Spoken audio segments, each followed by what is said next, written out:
जय हिंद। आप देख रहे हैं लाइव टाइम्स, आपके साथ में हूं वंदना स्रोही। नया साल शुरू होने में अब कुछ ही दिन रह गए हैं। साल के समापन के साथ ही फाइनेंस से जुड़े हुए कई कामों की डेडलाइन भी खत्म हो रही है और इनका संबंध सीधे आपकी जेब से है।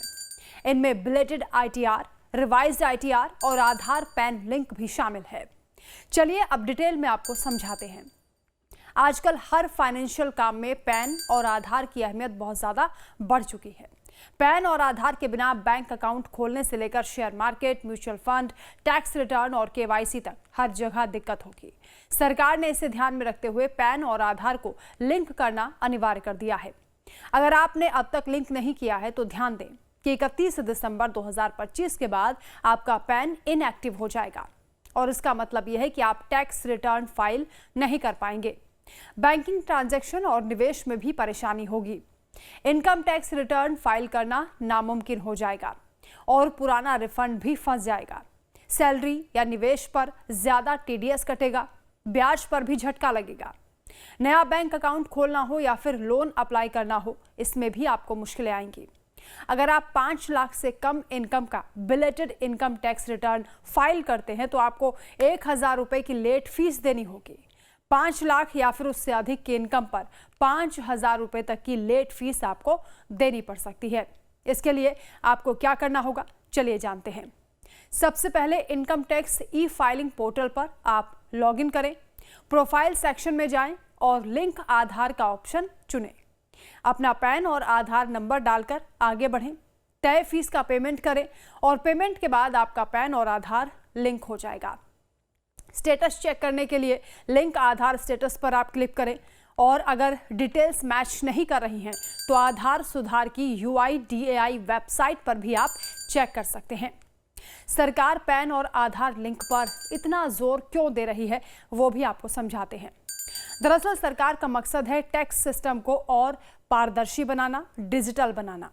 पैन इनएक्टिव होने पर टैक्स रिफंड रुक सकते हैं, टीडीएस ज्यादा कट सकता है और बैंकिंग निवेश के काम में दिक्कत आ सकती है। शेयर मार्केट या फिर म्यूचुअल फंड में भी निवेश करने वालों के लिए ये बहुत जरूरी है।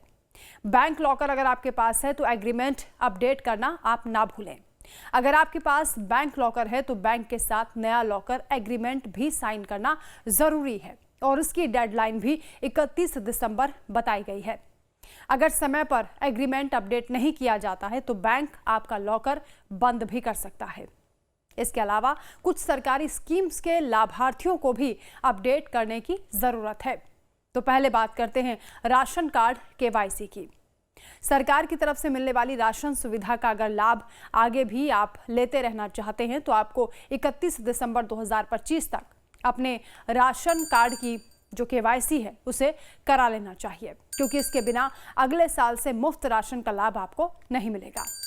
इसके अलावा किसान फसल बीमा योजना, अगर आप किसान हैं और आपकी फसल का बीमा आप कराना चाहते हैं तो हम आपसे यही कहेंगे कि ये काम भी आप 31 दिसंबर से पहले कर लीजिए, क्योंकि प्रधानमंत्री फसल बीमा योजना के तहत बीमा कराने की आखिरी तारीख 31 दिसंबर रखी गई है। और इस बीमा का लाभ यह है कि अगर फसल पाला या फिर बारिश के चलते खराब हो जाती है तो सरकार उसका पूरा मुआवजा आपको देगी।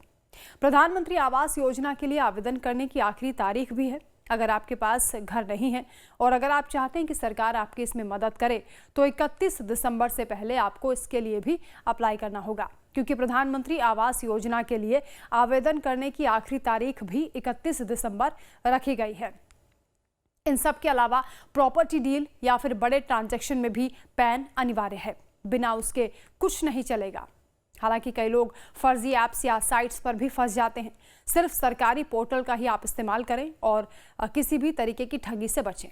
आधार मोबाइल नंबर को एक्टिव रखें, वरना OTP आपके पास नहीं आएगा। लिंकिंग पूरी तरीके से फ्री है, लेकिन देरी होने पर जुर्माना भी देना पड़ सकता है। अगर समस्या है तो नज़दीकी NSDL या फिर UTI सेंटर आप पहुँचें, वहाँ आपको आसानी से मदद मिल जाएगी।